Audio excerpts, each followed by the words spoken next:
Hoje eu estou trazendo para vocês alguns destaques da semana de XPPR11 e MAL11, os dois fundos da XP Asset. Na novidade de XPPR11, temos algumas movimentações dentro do fundo imobiliário e quanto ao MAL11, temos uma nova emissão de cotas. Eu vou conversar sobre os dois temas de cada fundo hoje e vou explicar para vocês quais foram as modificações de XPPR11 e quais os benefícios dessa nova emissão de MOL11 e se é vantajosa. Mas antes de começar, já se inscreva no canal, ative o sininho, já deixa o like para me ajudar, tá, pessoal? Vamos começar falando então sobre XPPR11. Bom, o XPPR11, ele é um fundo imobiliário focado em lajes corporativas. E o fundo celebrou o primeiro aditamento ao contrato de locação com a Uber. Para quem não sabe, aditamento é uma alteração ou complemento ao contrato de locação. No caso aqui, estão formalizando a locação de um novo espaço adicional para a Uber, ou seja, vai reduzir a vacância desse fundo imobiliário. E vejam que essa modificação faz o contrato da Uber se estender com uma vigência para 6 anos, com término em 30 de novembro de 2029. Certo, mas se baseando nisso, o que podemos levar em consideração para esse fundo imobiliário? Bom, vamos ver a situação do fundo imobiliário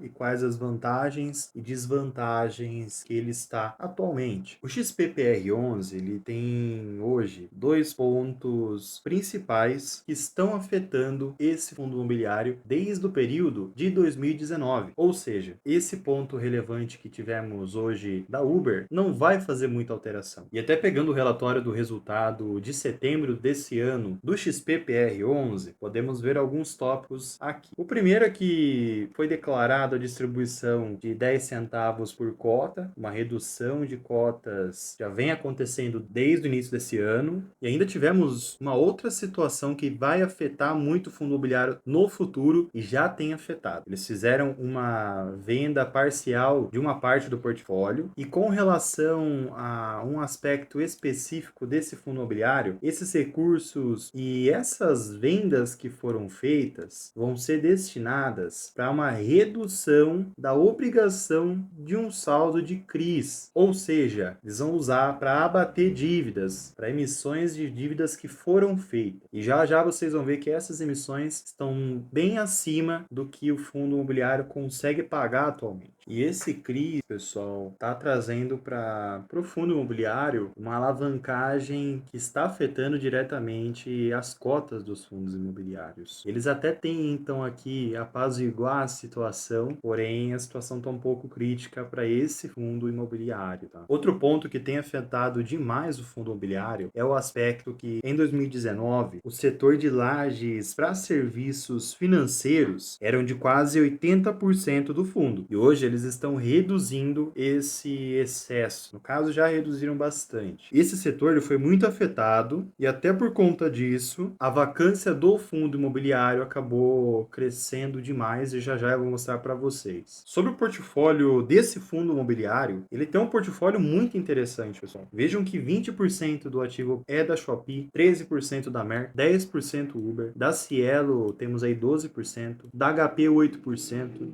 Netflix temos 6% e restam aí 31% para outros e afins. Então vejam que são empresas muito interessantes. E outro aspecto muito interessante que está agregando muito para esse portfólio é o setor de atuação dos locatários. Vejam que existe agora um equilíbrio mais interessante, diferentemente do que eu comentei com vocês lá no início, onde os serviços financeiros tinham aí 80%. E esse equilíbrio que está tendo hoje vai facilitar demais o crescimento desse fundo novamente. Podemos verificar que o vencimento dos contratos estão acima de 2025, então esse é um ponto muito interessante, até porque até 2025 traz ali uma estabilidade para essa carteira que temos atualmente desse fundo imobiliário. E trazendo para vocês a composição física consolidada, aqui eu quero que vocês deem um foco, pois 46% desse fundo imobiliário está com vacância. E o que eu quero dizer com isso? Esse ponto, o fundo deixou de pagar dividendos praticamente 50% do seu valor patrimonial. Então isso tem afetado demais a entrega dos resultados. E por conta disso, vem trazendo instabilidade instabilidades para esse fundo imobiliário. Basicamente, quando você compra um fundo imobiliário, você busca dividendos. Quando um fundo imobiliário não paga dividendos, ou começa a pagar um dividend yield abaixo comparado a fundos imobiliários parecidos, naturalmente as cotas do fundo imobiliário vai começar a cair. E esse é um aspecto que tem afetado demais o fundo imobiliário. E para confirmar para vocês o excesso de salas vagas desse fundo imobiliário, reparem dessa lista que eu trouxe para vocês. Vejam o quanto de salas vagas esse fundo imobiliário tem. Isso afeta demais a entrega de dividendos. E um dos fatores que tem afetado demais essa questão de vacância é a região. Se a gente analisar a região de Alphaville, em Barueri, que fica em São Paulo, vejam que a vacância, a taxa de vacância, ela tem aumentado com o passar dos anos. E isso tem afetado demais para eles localizarem alguém para alocar. Se a gente fazer agora uma análise em cima da região da Faria Lima, que é uma das melhores regiões de São Paulo, para esse tipo de carteira, vejam que a taxa de vacância tem caído. Então acaba afetando demais esse aspecto de tentativa de locação na região de Barueri. Se pegarmos a média de possibilidade de conversão de locação das negociações que estão em andamento, vejam que a maior possibilidade está localizado ali do edifício Corporate Evolution e edifício iTower, que fica na região de Alphaville, em Barueri. Vejam que estão tentando negociar 16 mil metros quadrados, corresponde a 66% da vacância do fundo situado nessa região. E com relação à região da Faria Lima, temos aí uma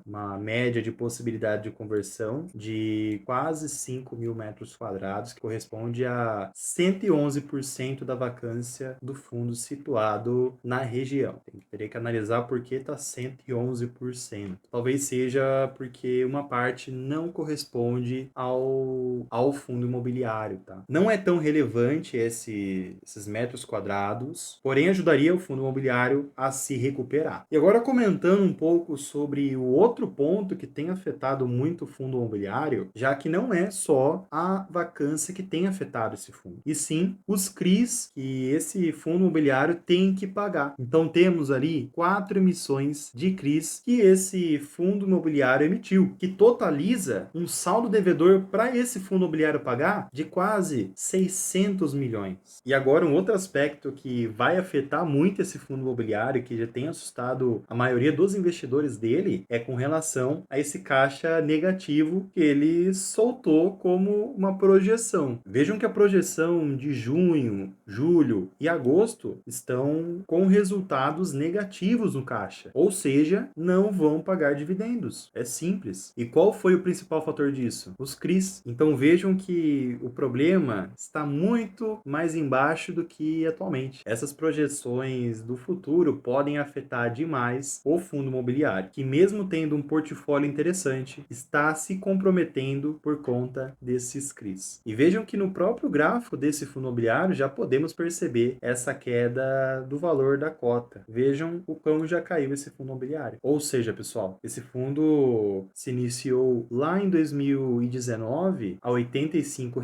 e hoje está custando R$ 19,60. Infelizmente, foi um fundo imobiliário que se afetou demais por conta da pandemia, porém eles não conseguiram se recuperar ainda e ainda estão tentando melhorar a sua vacância para tentar se manter estável. Porém, agora com essas questões dos CRIs que vão comprometer os dividendos, resta agora aguardar para ver quais serão as ações para eles tentarem apaziguar essa situação de pagamentos futuros, de dividendos, para ver o que será feito. Agora, quanto a MAL 11, o fundo imobiliário encerrou o prazo para exercício pelos cotistas do direito de preferência para subscrição de cotas da quinta emissão no âmbito de oferta pública. Então, teremos uma nova emissão, uma quinta emissão desse fundo imobiliário MAL 11 para a captação de novos investimentos. O preço da emissão desse fundo imobiliário corresponde ao valor patrimonial das cotas. menores. É um ponto muito importante para a gente se atentar, que já já eu vou comentar com vocês um pouco. Então, basicamente, pessoal, todo mundo acaba parando para analisar essas emissões que são feitas no fundo imobiliário e para pensar, é interessante ou não é interessante participar dessas novas emissões? Bom, vamos primeiramente entender qual que é a ideia dessa nova emissão de MOL 11. Basicamente, o objetivo principal dessas novas emissões são para levantar capital para investimentos. E no caso do MOL 11, o capital vai ser utilizado para investir em novos ativos e também para expandir a carteira atual dela. Provavelmente, como todo mundo já sabe, MOL 11 é focado em investimentos em shopping centers. E essa nova emissão vai ser para ampliar essa carteira de shopping. Vamos aguardar agora qual será o shopping que eles vão estar investindo. Nesse relatório que eu tenho aqui, nós conseguimos analisar todas as dúvidas dos investimentos quando você entra em uma nova emissão. Então vejam que temos as principais características da oferta, a destinação dos recursos, os fatores de risco, cronograma, informações sobre cotas negociadas, as restrições, outras características. Tem muitas coisas para a gente analisar por aqui. Mas o foco principal que muitas pessoas acabam não sabendo responder é qual que é o risco disso? Qual que é o risco de entrar em uma emissão? Bom, um dos fatores principais que podem afetar você nessa nova emissão é que caso o investimento não dê o retorno desejado, os dividendos vão acabar vindo com valores menores. Outro ponto que pode ocorrer é a diluição do patrimônio, onde quando um fundo imobiliário emite novas cotas, ele aumenta o número total de cotas em circulação. E isso pode diluir o valor das cotas existentes, já que o patrimônio do fundo agora é dividido por um número maior de cotas. Isso não significa necessariamente uma perda de dinheiro, mas pode resultar em uma redução do valor patrimonial por cota. Entendem isso? E ainda sobre a questão de diluição, pessoal, trazendo até aquele exemplo que eu comentei com vocês no início com relação ao valor patrimonial e o valor da emissão, se o preço de emissão das novas cotas forem menor, isso pode indicar diluição, pois as novas cotas estão sendo vendidas a um preço mais baixo em relação ao valor dos ativos do fundo. Se verificarmos o valor patrimonial do MOL 11, vejam que está atualmente R$ 119,56 por cota, e o valor da emissão foi de aproximadamente R$ 119,50. E como foi até comentado no início, o preço do valor patrimonial no período que foi soltado a notícia do preço das emissões, no caso em agosto de 2023, contemplava um desconto de 0,26%, sem considerar a taxa de distribuição, ok? Analisando agora o gráfico de MOL 11, vejam que esse ativo ele trabalha em um processo de lateralidade desde julho, no caso no gráfico diário. Se trouxermos para o gráfico semanal, vejam que ele trabalha em altas e baixas e uma possibilidade de queda está surgindo, porém, se analisarmos o gráfico mensal, vejam que esse fundo imobiliário, no longo prazo, trabalha em uma tendência de alta desde 2020, período que ele foi muito afetado durante a pandemia, é porque os shopping centers foram fechados. Só que vejam a recuperação dele, no momento vem crescendo, porém nos últimos meses vem trabalhando com lateralidade, igual comentei com vocês. Pode ser que venha sim acontecer uma queda nesse fundo imobiliário, porém, na minha opinião, é uma queda normal de mercado, de mercado, de período de economia e tudo mais. Bom, pessoal, espero que vocês tenham gostado. Fiquem com Deus, já não se esqueçam de se inscrever no canal, tá? Ative o sininho e deixa o like para me ajudar por aqui, tá bom, pessoal? Um grande abraço, eu vou nessa, fiquem com Deus e fui, pessoal.